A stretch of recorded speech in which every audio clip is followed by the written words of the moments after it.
I honestly did not think that there was any hope for this behavior other than some very strong medicine. And we went through the assessment and the feedback, and Rick's like, okay, well, this is why he's doing this, and this fits here. And I thought, there's hope. Somebody can do something, maybe even. I was just so excited because I didn't want to medicate him. I didn't think that but it was, we couldn't keep going. Like I said, we came in just for sleep issues, and that was just the tip of the iceberg of what was going on underneath. And so it was very hard for me to hear some of the things Rick had to say, but it also gave me hope also because I had here's why, and so I felt like then now I know what to tackle. There's the understanding. I know what we're dealing with now, but it was hard because I felt like I didn't know my child for a little while there. I mean, because I'm involved in the process with you, like you were saying. You know, you're in the room, but we're also there, and you're teaching us. I mean, there was never any uncertainty about, well, they're in this room, and what are they doing in there? Nothing like that. We didn't quite understand, but it seems more like a fit. If we'd gone the other route, it would have been traditional behavioral therapy, I think, and I'm glad that we didn't go that way. I'm glad it worked out this way. I don't know about anybody else, but our family, like when we first started doing it, and kind of explained a couple things first, it was especially the grandparents. You know, well, there's nothing wrong with her. You know, she's just a kid, and that, you know, first that, and then also kind of explaining lightly of what the therapy we're going through was. And like, you know, I think on 2 different occasions, once her mom asked, and then like a week later, my stepmother asked, "Do you trust this guy?" And I looked at him like, he's telling us to love her. You know, like, I don't know, we're not putting her in a closet. Like, we're not doing anything radical. It's like, it's just, you just hold her and say, "I love you." It's like, you know, the key to love. It's just, I'm like, how is that gonna harm anything? I felt as a parent I had a right to expect my children to do what I told them to do. It's a parent's right to tell your kid to put your clothes on and expect to find them with clothes. Giving up my right to expect obedience and enter into a position where I'm reaching out to meet their needs instead is a major shift. Little hard to make that move, but so invaluable to let go of my right. It kind of goes back to the fact that it's not my problem that they don't want to get dressed. I don't need to get all worked up about it. I can let go of my expectations that I'll speak and you'll obey me. I'm going to help you through this instead. It sounds like some of your guys' other experience at therapies and seeing like how she just asked you questions the whole time and your daughter or your child are just off to the side. And, you know, coming here, I realized how much I could learn and grow from it when one of the first or second session when Rick starts off leading it, right, and he's interacting with your child to kind of show the example of how it can be done.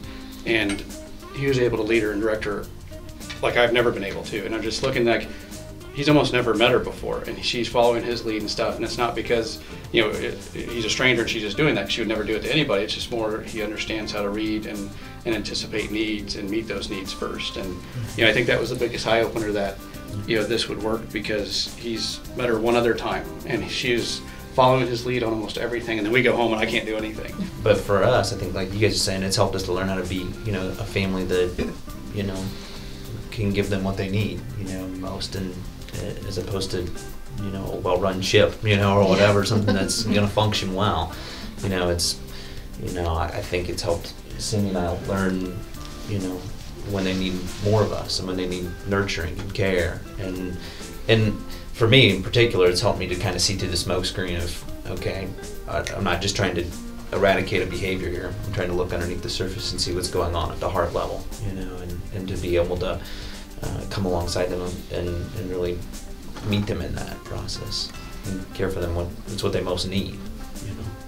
And I guess that's a key in that I think we learned through the therapy is it's not how do we fix our daughter, how do we, you know, she's got problems. It's, you know, it's not that at all. It's how do we parent her, you know. And I think you know, Rick kind of laughed one day in one of the therapies when we finally said that, and he's like, "You're on to me. I'm trying to we gotta be parents." And it's like, you know, once I came to that realization that, you know, we're not fixing our daughter, we're changing our parenting style to adapt to what she needs. And once I realized that, that made it easier, and that's what so I guess I think we're giving them the ability to receive our love, and then eventually they'll be able to truly love other people. And so I see little glimpses of that as we're on this side of therapy. You see so many kids out there that are the way they're parented, and you think this should just be natural to be able to parent a kid this way, you know, and you can very easily, and I mean, because I did it, you can read your children so wrong sometimes and apply probably the wrong techniques that, you know, you would think would be helping them, which aren't, you know, and this I think helps, you know, tell them that, you know, probably what they can expect is, you know, some hard work, and you have to fight some of the false belief systems that are out there, but you can expect to probably get your family back. You'll get to see the loving child that's in there that you haven't been able to see yet because of the hurt. Yeah, I think your point is it's a tough road to go, but the thing is even though it's hard and it's tough to see these things, they're there, whether you're looking at them or not. And I think what this teaches you is how to look for them and find those issues and how to bring them out. Being able to go to a restaurant, sit down, eat the entire meal, have fun interaction with your kids, and have a waitress come by and say, "These kids are so well behaved."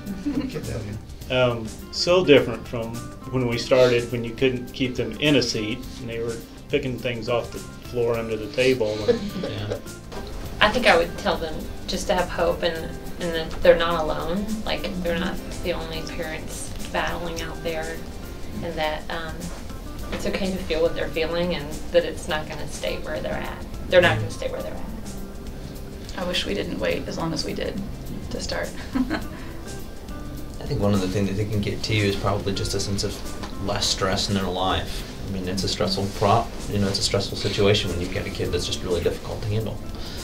This gives you hope and takes down the level of your stress and your kid's level of stress. It's just a huge deal. I think I would say, it's going to be a while. It's an ongoing process, but you know pretty quickly that it's going to work. It's within the first couple of days you're like, yeah, this is it. I mean, and going in, that was the big question in my mind. Well, if this isn't it, then what are we going to do? I feel like I have a stronger skill set for parenting than most do, because and I appreciate more of my daughter now because of what we've been through. And when she goes and plays with and does certain things, I sit there and just admire and look, where I see a lot of other parents who have their biological kid and they're doing the same thing and they go, "Get back over here," and start yelling, and it's like, I just appreciate my daughter more, and I'm more in tune with, I think, than the average person. And